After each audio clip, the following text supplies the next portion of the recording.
वाकई मंदी की कितनी संभावनाएं दिख रही हैं? एक तरफ ये गिरते बाजार हैं, दूसरी तरफ महंगाई की चिंता है, तीसरी तरफ उबलता कच्चा तेल है।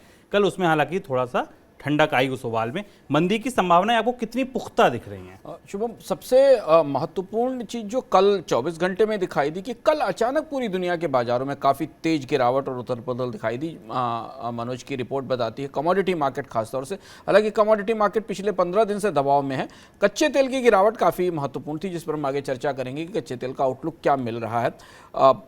भारत जैसे देश जो महंगाई से उबरने की कोशिश कर रहे थे, उनके लिए ये महंगाई से निकलकर मंदी में जाने का खतरा काफ़ी बड़ा है, क्योंकि दुनिया के देशों में में जितनी बुरी महंगाई है अर्थव्यवस्था के लिए, उतनी ही बुरी रिसेशन है, मंदी भी होती। कल हुआ क्या? कल दो बड़े काम हुए। एक बड़ा काम ये हुआ कि अमेरिका के बॉन्ड बाजार में वो सबसे ज़्यादा जो अशुभ जिसको कहा जाता है वो इन्वर्टेड यील्ड कर्व दिखाई दिया। इन्वर्टेड यील्ड कर्व का मतलब है कि छोटी अवधि के कर्ज पर ब्याज दर लंबी अवधि के कर्ज से ज़्यादा हो जाए। अमेरिकी फेडरल रिजर्व 1 महीने से लेकर 30 साल तक के अलग अलग बॉन्ड जारी करता है, पर इन्वर्टेड यील्ड कर्व को समझने के लिए 2 साल और 10 साल के बॉन्ड की तुलना की जाती है। आमतौर पर 10 साल का बॉन्ड किसी भी देश की सरकार का हो, चाहे वो भारत का हो या अमेरिका का हो, उस देश में लंबे समय में ब्याज दर क्या रहने वाली, इसका संकेतक या सूचकांक होता है। जब भी बाजार में लोग छोटी अवधि के कर्ज के लिए ज़्यादा पैसा देने को तैयार होते हैं और लंबी अवधि के लिए कर्ज के लिए कम पैसा देने को तैयार होते हैं, इसका संकेत है कि वो लंबी अवधि में ब्याज दरों में बढ़ोतरी मान रहे हैं, और ये मंदी का पहला संकेत होता है। लेकिन ये केवल अमेरिका में नहीं हुआ, कल यूरोप के बाजारों में भी एक दो बार इन्वर्टेड यील्ड कर्व चमका, और उसके बाद मंदी को लेकर अब जो आशंकाएं थी वो काफ़ी गहरी हो गई। कमोडिटी बाजार इसका पहला संकेत देते हैं, तो उन्होंने संकेत पहले से ही देना शुरू कर दिया था। दूसरी चीज़ और हुई, एक और महत्वपूर्ण बात, कि जो बड़ी एजेंसियां हैं जो बाजार में मंदी के आकलनों को समझती और परखती हैं, उन सब ने कल सुबह से मंदी की आशंका के आकलन बढ़ाने शुरू कर दिए। जैसे कि गोल्डमैन सैक्स ने कहा कि मंदी की आशंका करीब करीब 48% तक है, कुछ एजेंसियों ने कहा कि 30% तक है। इन्वर्टेड यील्ड कर्व एक तरफ, बैंकर्स के आकलन दूसरी तरफ, और तीसरी तरफ कमोडिटीज़ के बाजार में गिरावट। कॉपर सबसे महत्वपूर्ण मेटल होती है, उसमें गिरावट का मतलब है कि भविष्य में मांग कम रहेगी, और मांग टूटने के संकेत पूरी दुनिया के बाजारों से मिल रहे थे। और इसलिए अब ये 30 से 50% के आसपास की संभावनाओं के बीच दुनिया आगे बढ़ रही है, जहां मंदी की संभावना 30 से 50% तक है। और ये एक कैलकुलेटेड और एक साइंटिफिक मेथड है, जिसके जरिए दुनिया के बैंकर या निवेशक इस बात को आंकने की कोशिश करते हैं कि अलग अलग पैमानों में कि क्या दुनिया की अर्थव्यवस्था, अमेरिका की अर्थव्यवस्था और बड़ी अर्थव्यवस्थाएं मंदी की तरफ खिसक सकती हैं कि नहीं। 50% लोग ये मान रहे हैं। इसका मतलब हर दूसरे आदमी को, हर दूसरे अर्थशास्त्री को, विशेषज्ञ को ये उम्मीद है कि हाँ, दुनिया में मंदी आ रही है, गहरा रही है। सर, कमोडिटी में जो गिरावट आई जिसका आपने जिक्र किया, इसके पीछे कोई स्पेकुलेशन था या ये वाकई मंदी की वजह से चौतरफा बिकवाली थी, गिरावट थी? शुभम, हर विशेषज्ञ जो मान रहे हैं, और अगर आप अमेरिका में जो लोगों के वॉक्स पॉप हैं, जो लोगों की प्रतिक्रियाएं मांगी जाएं, या दुनिया के बाजारों से आम लोगों की प्रतिक्रियाएं मानी जाएं, तो अमेरिका के अखबार तो रिपोर्ट कर रहे हैं कि वहाँ आम लोग मान चुके हैं कि मंदी आ गई है।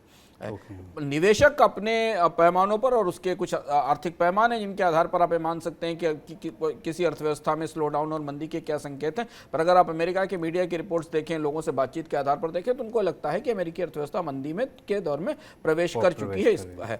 मेटल्स की साइड से दो तरीके के रुख हमें दिखाई पड़े।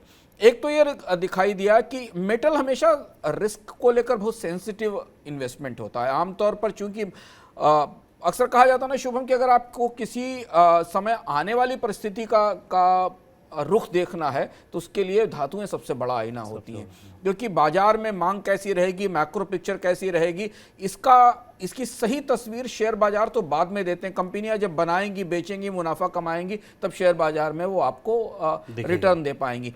पर कंपनियां क्या खरीदेंगी, पीछे से कितना स्टील खरीदेंगी, कितना कॉपर खरीदेंगी, कितना एल्युमिनियम खरीदेंगी, और उसे बाद में बेचेंगी, ये उसके बाद की बात होती है। तो कल दो चीजें भीतर से दिखाई पड़ी, जैसे कि मेटल के मार्केट में ये दिखाई दिया कि मार्केट अब रिस्क एवर्स हो रहा है, लंबे जोखिम लेने को तैयार नहीं है। और ये परिस्थिति लंदन मेटल एक्सचेंज में और के मार्केट में खासतौर पर दिखाई दी। कॉपर में तेज गिरावट आई, क्योंकि लोग लंबे सौदे करने को तैयार नहीं थे, उनको लग रहा था कि आने वाले समय में मांग में कमी आएगी। इसका असर हमें बाजार पर दिखाई पड़ा, और काफ़ी सिग्निफिकेंट प्रेशर था बाजार के ऊपर। दूसरी एक बड़ी खबर कमोडिटी बाजार के लिए आई कि चीन ने लंबे समय बाद अपनी कुछ बंद पड़ी तांबा माइनों को में काम करना शुरू कर दिया, उसमें प्रोडक्शन शुरू कर दिया है। यानी तांबे की अंतर्राष्ट्रीय कीमतों में बढ़ोतरी के कारण चीन अंतर्राष्ट्रीय बाजार की जगह अब घरेलू तांबा माइंस का या कॉपर माइंस का इस्तेमाल करना शुरू करेगा। ये भी एक डिमांड को डल करने का या डिमांड को तोड़ने वाला फैक्टर था जो बाजार में दिखाई दिया। तीसरी जो महत्वपूर्ण खबर आई कि जो एल्युमिनियम के शिपमेंट जापान को जाने वाले थे, क्वार्टरली आधार पर उनमें गिरावट आई। यानी जो एल्युमिनियम की सप्लाई जापान के बाजारों को जाने वाली थी उस पर गिरावट की, और ये लगातार गिरावट थी। जापान में एल्युमिनियम की मांग कम होने की खबर बाजार में आई। ये दो तीन बड़े संकेत थे जिनका असर हमें कमोडिटी बाजार पर दिखाई दिया। और हमें समझना जरूरी है कि अगर एल्युमिनियम या कॉपर में जैसी प्रमुख धातुओं में गिरावट या मांग घटने के संकेत आते तो उनका असर पूरे बाजार के सेंटिमेंट पर दिखाई देता है।